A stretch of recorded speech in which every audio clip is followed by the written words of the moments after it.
नमस्कार, news capital express में आपका स्वागत है। बुलेटिन की शुरुआत करते हैं ताज़ातरीन खबरों के साथ। जबलपुर में केरला स्टोरी फिल्म देखने के लिए एक बड़ी संख्या में दर्शक थिएटर पहुंच रहे हैं। फिल्म देखकर बाहर निकले लोगों का कहना है कि जिस मार्मिक तरीके से केरला में हिंदू लड़कियों के साथ षड्यंत्र पूर्वक एक समुदाय के द्वारा किए जा रहे धर्म परिवर्तन और उनका शोषण दिखाया गया है, उससे यह पता चलता है कि देश के भीतर और ही भीतर कितना बड़ा षड्यंत्र चल रहा है। उन्होंने कहा कि ऐसे लोगों पर सख्ती से लगाम लगानी चाहिए जो इस तरह के कृत्य में शामिल है। उनका जुड़ाव आतंकी गतिविधियों से है। गौरतलब है कि केरला स्टोरी फिल्म केरल में बड़े पैमाने पर हिंदू और ईसाई लड़कियों के एक समुदाय विशेष द्वारा किए गए धर्मांतरण और उनका शारीरिक शोषण कर किस तरह से उन्हें मौत के मुंह में धकेला दिया है। क्या कहना चाहेंगे? जी, मैं बता दूं कि आज केरला स्टोरी रिलीज़ हुई है पूरे वर्ल्ड वाइड, जो कि एक सत्य घटना पे आधारित है। केरला में एक बार इस मूवी में दिखाया गया कि जिस प्रकार कुछ हिंदू लड़कियों का धर्मांतरण करके एक समाज ने जो उनके साथ अत्याचार किया है, फिज़िकल और सेक्सुअल हैरेसमेंट किया है, वो पूरी तरीके से उस पर बेस्ड है मूवी और वो पूरा अच्छे से दिखाया गया है। तो हम सब यही चाहते हैं कि ये मूवी ज़्यादा से ज़्यादा लोग देखें ताकि जो सच्चाई है वो इंसान के सामने आए और जो भी गलत लोग हैं वो उनका ये सारा काम जो है वो जो चलता आ रहा है वो ख़त्म हो। मैं शुभम रजक। फिल्म रिलीज हुई है, इस तरह का उसका रिव्यू लगा, कैसी लगी फिल्म? आज मुझे लगता है कि हम लोग करीब 10-12 युवा जो है इस पिक्चर देखने को यहाँ आए थे और जिस प्रकार से भारतीय संस्कृति हमारी जो सनातन संस्कृति है और हम इन महिलाओं को, युवाओं को और हमारी महिलाओं को ये पिक्चर ज़रूर देखनी चाहिए कि जिस प्रकार का कुठाराघात एक समाज वर्ग के व्यक्ति ने जिस प्रकार के किया है, उसको जो है मतलब कम उम्र में उसके साथ लव जिहाद करना, शादी करवा के उसके साथ गलत करना, ये मुझे लगता है कि ये हमारी युवाओं और महिलाओं को देखना बहुत ज़रूरी है। हम तो सबसे आग्रह करते हैं कि आप सब आइए, इस पिक्चर को देखिए, किस प्रकार से हिंदू संस्कृति के साथ कुठाराघात किया गया है, इसमें दिखाया गया है। मुझे लगता है एक ऐतिहासिक फिल्म जो है ये बनाई गई है और इस फिल्म को सब युवाओं को सबको देखना चाहिए। कई जगह विरोध भी हो रहा है देश में, क्या नहीं, विरोध वही लोग करेंगे जिन लोग दिख रहा है कि उनके समाज वर्ग के लोगों ने जिस प्रकार का किया है और स्वाभाविक है कि आदमी चोरी करने के बाद जो है सीना चोरी करता है, तो एक बार जो है ये लोग देखें क्योंकि ये एक्चुअल फिल्म आधारित है कि जो एक व्यक्ति पे आधारित बनाई गई है कि वहाँ जाके इन लोगों ने बनाई है इस फिल्म को, उस किसी एक पर्टिकुलर व्यक्ति के ऊपर बना के, एक महिला वहाँ पे रहती थी उस हिसाब से बनाई गई है, तो उस हिसाब से ये पिक्चर ऑथेंटिक मानी गई है। हाथ में भगवान परशुराम का फरसा लिए पूर्व मंत्री दीपक जोशी देवास से भोपाल के लिए रवाना। पूर्व सीएम कमलनाथ की मौजूदगी में कांग्रेस पार्टी में होंगे शामिल।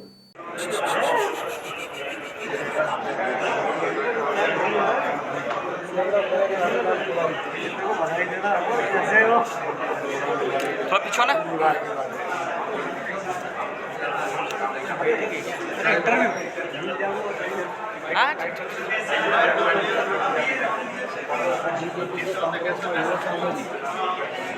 ले लो आप, थोड़ा ज़्यादा पीछे, थोड़े से लाइट।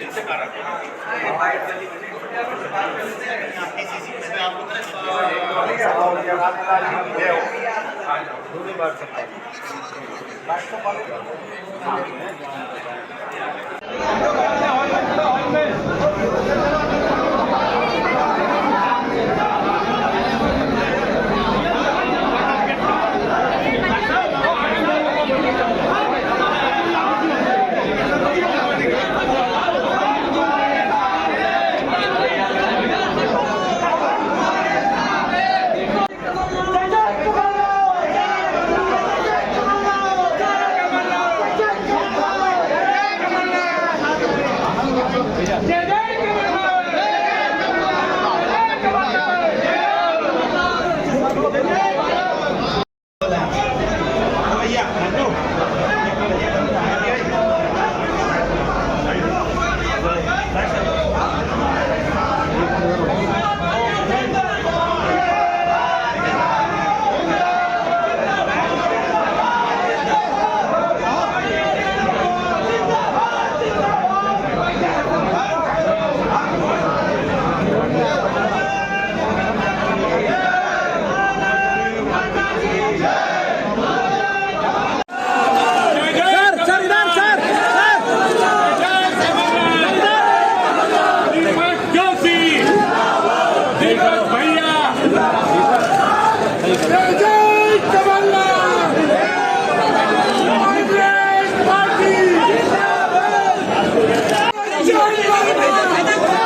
भैया संघर्ष करो, हम तुम्हारे साथ हैं। दीपक भैया संघर्ष करो, हम तुम्हारे साथ हैं। दीपक भैया संघर्ष करो, हम तुम्हारे साथ। आज के इस ऐतिहासिक दिन में मैं दीपक जोशी जी को स्वागत करता हूँ। जब मेरे पिताजी पहला चुनाव लड़े, मेरी माता के गर्भ में, और उससे लेकर लगभग 40 साल वो एक ही सीट से विधानसभा का चुनाव जीतते रहे, और वो जो बाकी जिनसे वो चुनाव जीतते रहे, और बाकी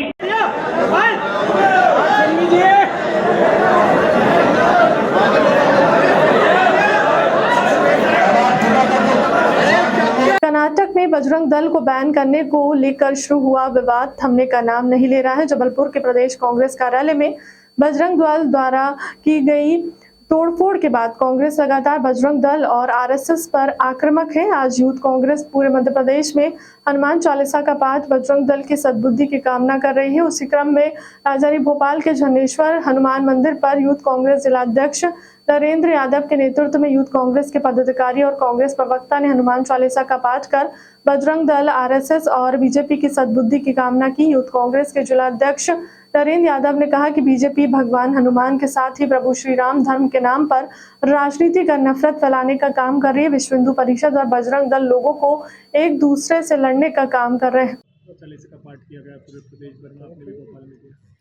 जैसा कि हम सभी ने अभी देखा, भाजपा लगातार धर्म के नाम पर राजनीति करती है और हम सबके प्रभु श्री राम पर राजनीति करती है, हनुमान जी के नाम पर राजनीति करती है। लेकिन जिस प्रकार से उन लोगों का काम है पूरे देश में नफरत फैलाना, जैसा बजरंग दल जैसे जो संगठन है, विश्व हिंदू परिषद जैसे जो संगठन है, ये लगातार देश में भ्रम फैलाते हैं, नफरत फैलाते हैं। इनका काम है एक दूसरे को एक दूसरे से लड़ाना।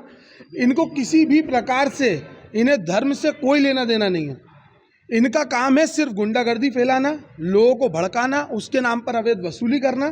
तो उसके खिलाफ, और जो लगातार हमने देखा कि जिस प्रकार से प्रदेश में माहौल है, एक मूवी पहले आई थी जिसने लोगों में आपस में बहुत ज़्यादा नफरत फैलाने का काम करा था, उसको इस प्रोपगंडे के तहत बनाया गया। ऐसे ही आज एक मूवी को टैक्स फ्री करा गया इस देश में। ये देश किस ओर जा रहा है, ये हमारा सवाल है। और हम हनुमान जी के सामने आज हनुमान चालीसा का पाठ करके सब साथियों से चाहते हैं कि इन मूर्खों को थोड़ी सद्बुद्धि मिले कि ये जिस प्रकार से देश को नफरत की आंधी की ओर धकेल रहे हैं, इससे किसी का भी भला नहीं होगा। और साथ ही साथ आपके माध्यम से बजरंग दल के उन लोगों को भी बताना चाहते हैं, साफ तौर पर दिखाना चाहते हैं कि तुम्हारी लटबाजी और तुम्हारी गुंडागर्दी ये अब इस देश में नहीं चलेगी। और किसी भी बजरंग दल के इंसान को अगर ज़्यादा गलतफहमी हो तो हम लोग महात्मा गांधी को भी मानते हैं और साथ साथ भगत सिंह जी को भी मानते हैं।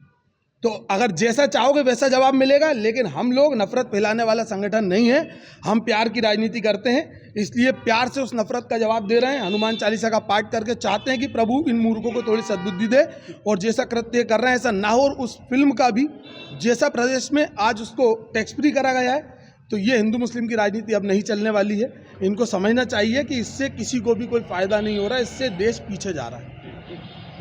कांग्रेस कार्यालय में तोड़फोड़ कर पोस्टर फाड़ने वाले बजरंग दल के 10 कार्यकर्ताओं को लाडगंज पुलिस ने हिरासत में लिया है, जबकि अन्य फरार चल रहे शेष कार्यकर्ताओं को पुलिस सीसीटीवी फुटेज के आधार पर चिन्हित करते हुए गिरफ्तार करने का प्रयास कर रही है। पकड़े गए कार्यकर्ताओं में सत्यम रेकवार, सुमित सिंह ठाकुर, राहुल बाकले, संदीप चक्रवर्ती, सतीश केवट, अंचल सिंह राठौर, गौरव सोनकर, विशाल सोमानी, वीरेंद्र उर्फ वीरू यादव, विक्रम सिंह ठाकुर सामने आए हैं। एएसपी प्रियंका शुक्ला ने बताया कि सीसीटीवी फुटेज के सहारे तोड़फोड़ करने वालों को चिन्हित किया जा रहा है और फिर आरोपियों की गिरफ्तारी की जा रही है। लाडगंज पुलिस ने कांग्रेस कार्यालय में तोड़फोड़ करने वाले करीब 25 युवकों के खिलाफ अपराध कायम किया था।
मैम अभी तक कितनी गिरफ्तारी हो चुकी है? ये जो कल बलदेव बाग स्थित कांग्रेस कार्यालय पर कुछ लोगों ने अनाधिकृत रूप से प्रवेश करके तोड़फोड़ की गई थी, उसमें जो भी सीसीटीवी फुटेज आए हैं उनके आधार पर काफ़ी लोग को नामजद जो है उसमें किया जा चुका है और इसमें अभी तक 10 लोगों की जो है गिरफ्तारी हो चुकी है और बाकी की भी तलाश पतासाजी जारी है। उन दोषी जो पाए गए हैं उन पर भी किस तरीके से कार्रवाई की जाए? इसमें जो है कांग्रेस के पदाधिकारियों द्वारा एफआईआर जो दर्ज कराई गई थी और जो धारा 452, 147, 153 और इन धाराओं में जो है कराई गई थी और उनको जो है सभी को कोर्ट में पेश किया गया है और वैधानिक कार्यवाही सभी के अगेंस्ट में की जा रही है। अभी तक लगभग 20 से 25 लोग जो है नामजद हो चुके हैं और भी फुटेजेस पर कार्य जारी है और 10 जो है गिरफ्तार हो चुके हैं।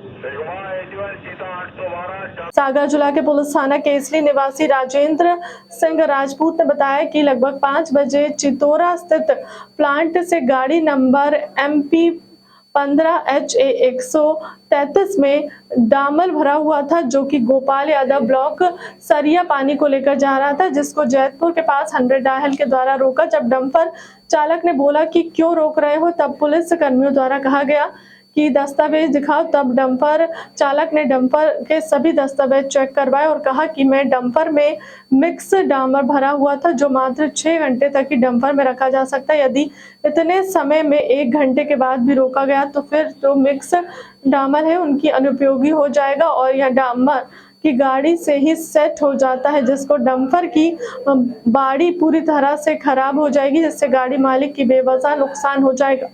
मेरा नाम गोपाल यादव है। चितौरा से आ रहे थे, डामर भरे थे गाड़ी पे और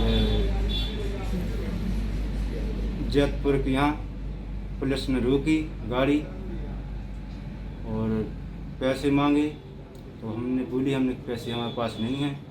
हमने कि सेठ जी को लगाना पड़ेगा फ़ोन, तो फिर सेठ जी यहाँ से कागज लेके आ रहे थे तो इन्हें बोले कि सागर मैंने थाने रख ली कई गाड़ी। तो हमने खूब कोशिश करी तो नहीं मानी आए, थाने लेके आए गाड़ी और पैसा मांग रहे थे 40,000। हमने बोली कि हमारे पास कहाँ है 40,000। फिर गाड़ी खाली हो जाने दो, डामर है इसमें, वो ख़राब हो जाएगा डामर, तो नहीं ज़बरदस्ती हुई थाने लेके आए गाड़ी। उनके डंपर को अवैधानिक तरीके से, नियम विरुद्ध तरीके से उसे जब्त कर लिया गया और छोड़ने के बाद भारी भरकम पैसों की मांग की जा रही थी। और ये वही भ्रष्ट पुलिस वाले हैं जिनके पूर्व में भी हम लोगों ने ज्ञापन दिया था, प्रूफ के दिया था और इनका ट्रांसफ़र भी हो गया। जो हम लोगों ने ज्ञापन दिया था, धरना प्रदर्शन किया था, जिसके परिणाम स्वरूप उनका ट्रांसफ़र हो गया, लेकिन ट्रांसफ़र होने के 1.5 से 2 महीने के भीतर अभी तक रिलीविंग नहीं हुई है। पूरी केसली को खरीदी बिक्री का केंद्र बना के रखा है। मेरा सभी पुलिस अधिकारियों लोगों से निवेदन है कि जिन लोगों का ट्रांसफ़र कर दिया गया इनके अनैतिक कृत्यों के कारण या जिनके ऊपर आरोप लगे और हम लोगों ने तो पूरे एविडेंस दिए थे, उसके बाद में उनको किस कारण से, जबकि एक नियम है कि 30 दिन के अंदर इनको रिलीव किया जाना चाहिए, तो ऐसे कौन से कारण है या कितने कमाऊ के पूत हैं ये कि इनको इसके बाद में भी यहाँ से रिलीव नहीं किया जा रहा। तो ये कहीं ना कहीं एक प्रश्न चिन्ह लगाता है और अगर ये नहीं हुआ तो व्यापारी कैसे काम करेंगे। भाई देश की या प्रदेश की या ज़िले की उन्नति में व्यापारियों का सबसे बड़ा योगदान होता है। ये सबसे ज़्यादा रेवेन्यू देते हैं, टैक्स देते हैं, इसके बाद इनको अनावश्यक परेशान किया जाएगा किस तरीके से। तो ये कहीं ना कहीं प्रदेश की प्रगति के ऊपर एक प्रश्न चिन्ह लग रहा है, देश की शांति, प्रदेश की शांति के लिए प्रश्न चिन्ह लग रहा है और केसली की शासन व्यवस्था पे भी प्रश्न है। नहीं, जैसे अभी आपने बताया था कि यहाँ पर पैसे की मांग की जा रही है, रिकॉर्डिंग में है आप लोगों के पास में, ये कौन जो अधिकारी थे जो पैसे मांग रहे थे? जी, इनकी बात हुई, विनोद विश्वकर्मा करके एक प्रधान आरक्षक है यहाँ पर, जिसके ऊपर पहले भी आरोप लगे थे और रिकॉर्डिंग में भी आरोप है कि उनका खुद का फ़ोन आया, उसके बाद वो होल्ड पे हो गया, फिर उसके बाद वो पैसे की बात की जा रही कि ये लग रहा है कि केसली थाने में पैसे की बात की जा रही है। बिल्कुल 100% बिना पैसे की नहीं चल रहा है। आप देखिए ना, विद प्रूफ की बात कर रहे हैं ना हम, और इसके पहले भी हमने उदाहरण दिए थे और उसके पहले भी वो हमने पूरे सबूत दिए थे। तो बिना पैसे के कोई काम नहीं हो रहा है, ये सीधा प्रश्न। तो यहाँ रास्ते में कुछ पुलिस वाले मिले, उनने डंपर रोका और उससे कुछ मतलब पूछने लगे तो उसने सब जवाब नहीं दिया, जो कुछ भी हो तो वो लेके सीधा थाने आ गए और हमें भी जानकारी नहीं दी इस चीज़ की। फिर हमने पता लगाया अपने दूसरे वर्कर से कि डंपर है कहाँ, तो हमें लगभग 5 बजे जानकारी लगी कि केसली थाने में डंपर है। तो हमने फिर केसली थाने में संपर्क किया और वहाँ एक हमारा छोटू परिहार लड़का था साथ में, तो उसको बोलने लगे कि यदि 40,000 रुपये हैं तो डंपर ले जाओ। और हमने भी विनोद विश्वकर्मा जो कि यहाँ पे मुंशी जी हैं, उनका फ़ोन आया हमारे पास, लेकिन हलू हम करते रहे और उनका उसकी रिकॉर्डिंग में ये है कि इनका 20-25 हज़ार की इनको लातें लग जाएंगी। और फिर वो बोलने लगे नहीं कम से कम 1.5 लाख की। वो हमारे पास रिकॉर्डिंग है और भी उनकी हमारे पास रिकॉर्डिंग है आज पूरे दिन की। और इसका डामल जो डंपर में लोड है वो 6 घंटे के अंदर पूरा सेट हो जाता है, तो ब्रेकर से भी नहीं निकलता। और हम इनको लगातार 4 बजे से निवेदन कर रहे हैं कि सर आप अपने पुलिस वालों को साथ में भेज के डंपर खाली करा दें और थाने में आके जो भी कानूनी कार्रवाई है आप वो कर सकते हैं। फिर इसके बाद क्या कार्रवाई की गई? कुछ नहीं सर, हम लोग ने आवेदन दिया इनको, तो यहाँ आए हैं लगभग 11 बजे के आसपास के कि सर हमको डंपर ले जाने दो।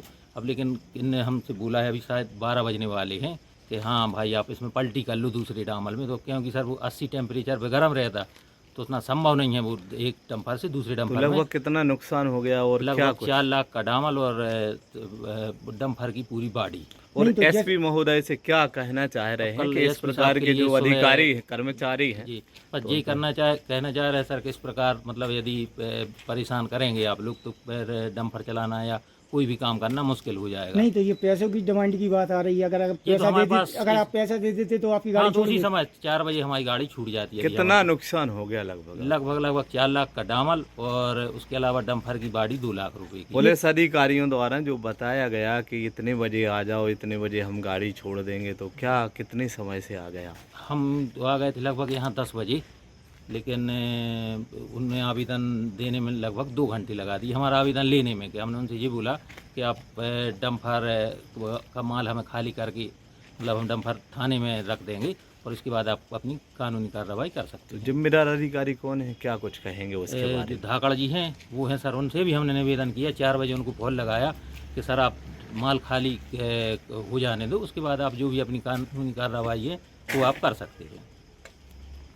जबलपुर की घमापुर थाना पुलिस ने युवती के साथ शादी का झांसा देकर लाखों की धोखाधड़ी करने वाले नकली सब इंस्पेक्टर को गिरफ्तार किया है। वही मामले में जानकारी देते हुए घमापुर एएसआई दिलीप मिश्रा ने बताया कि थाना क्षेत्र अंतर्गत रहने वाली एक युवती थाने में पहुंचकर शिकायत दी थी। खुद को ऐसा ही बताकर एक युवक के द्वारा शादी का झांसा देते हुए उसे लाखों रुपए युवती के द्वारा दिए गए हैं। वहीं उनकी दोस्ती फेसबुक के माध्यम से हुई थी। 4 महीने तक आरोपी युवक और युवती के बीच फेसबुक और व्हाट्सएप के माध्यम से बात हो रही थी, जहां युवक के द्वारा एक एसआई का फोटो युवती को व्हाट्सएप में भेजा गया था। जब युवती युवक से घंटाघर स्थित कॉफी हाउस में मिली तो देखा जो फोटो उसे भेजी गई थी उसे युवक बिल्कुल अलग है, जिसके बाद युवती ने पूरे मामले की शिकायत पुलिस को दी है। इसके बाद पुलिस ने आरोपी युवक हीरालाल चौधरी को गिरफ्तार कर लिया है।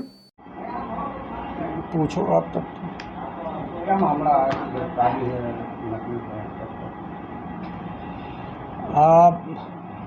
एक हमारे थाना घमापुर अंतर्गत शीतला माई में जिससे फैक्ट्री में रहती हैं चित्रा भदौरिया, उनकी फेसबुक के माध्यम से एक लड़के से दोस्ती हुई और वो आपस में बात करना शुरू किए। उस लड़के ने अपना नाम अमित सिंह उर्फ गोलू बताया था फेसबुक पे, जो ये बता रहा था कि मैं जबेरा थाने में सब इंस्पेक्टर के पद पर पदस्थ हूँ। और वो लड़की भी अनमैरिड थी, शादी वगैरह उसकी नहीं हुई थी उसके साथ।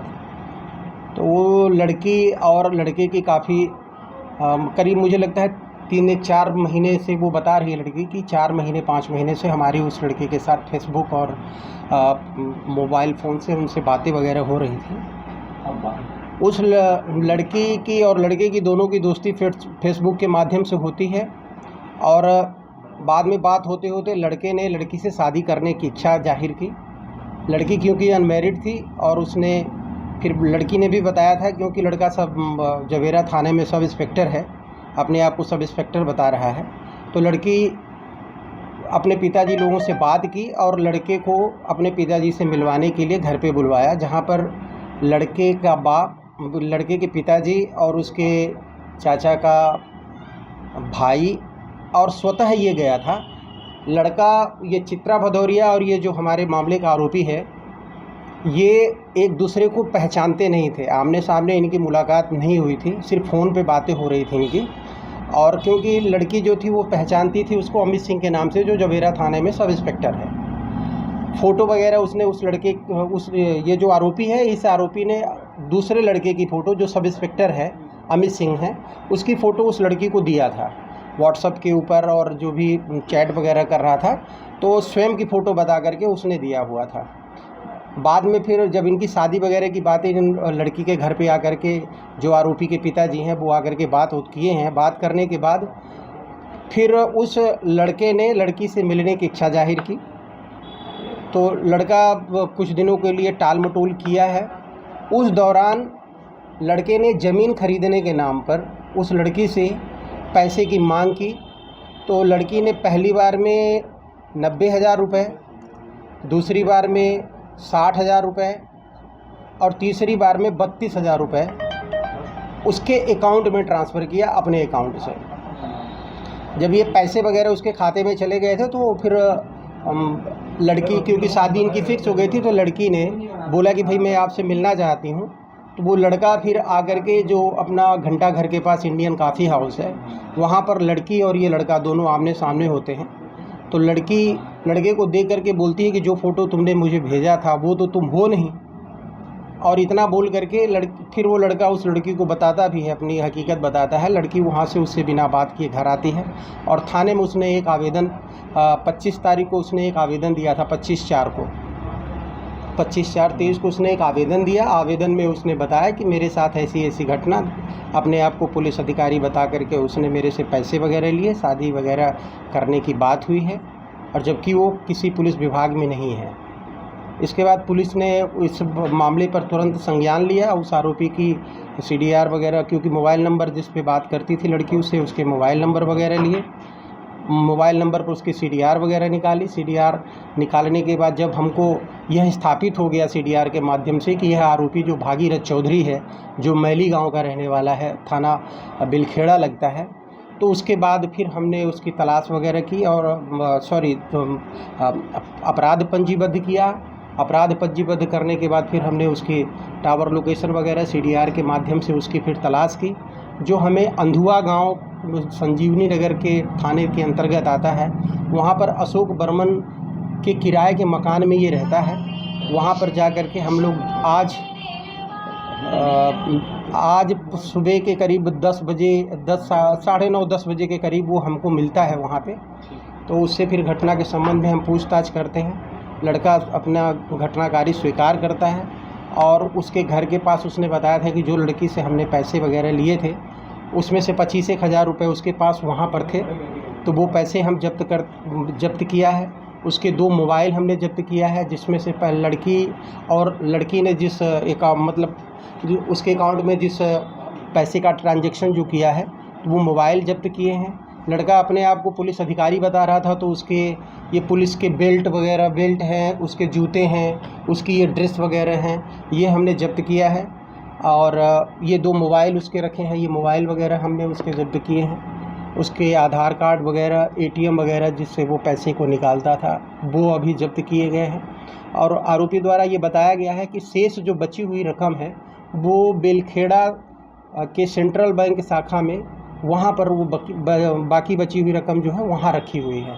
तो आज हम उसको माननीय न्यायालय के समक्ष पेश करेंगे और न्यायालय से PR प्राप्त करने का निवेदन करेंगे, और PR प्राप्त होने के बाद फिर हम उससे जो आगे की कार्रवाई है जब्ती की, वो पैसे वगैरह जब्त करेंगे।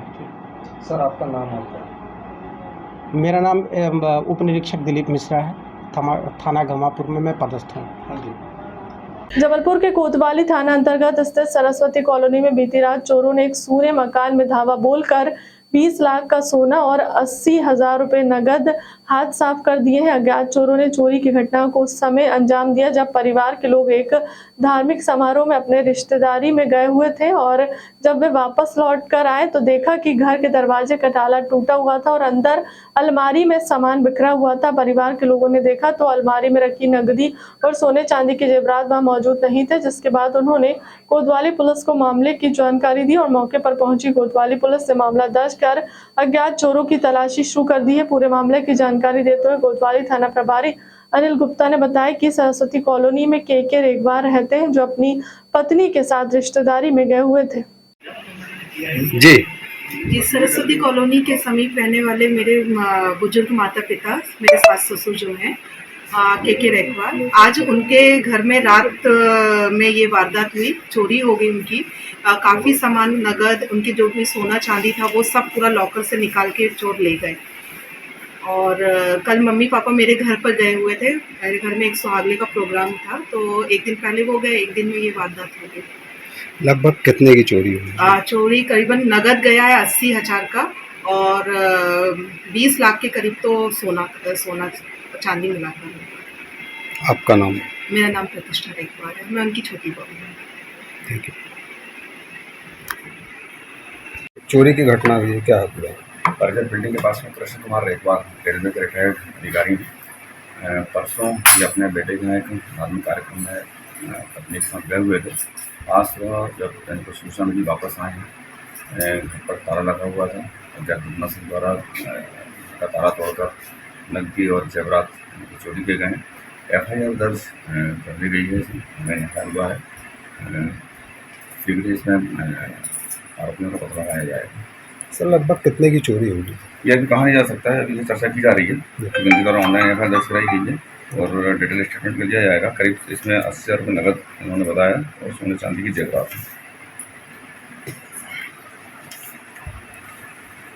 Thank you.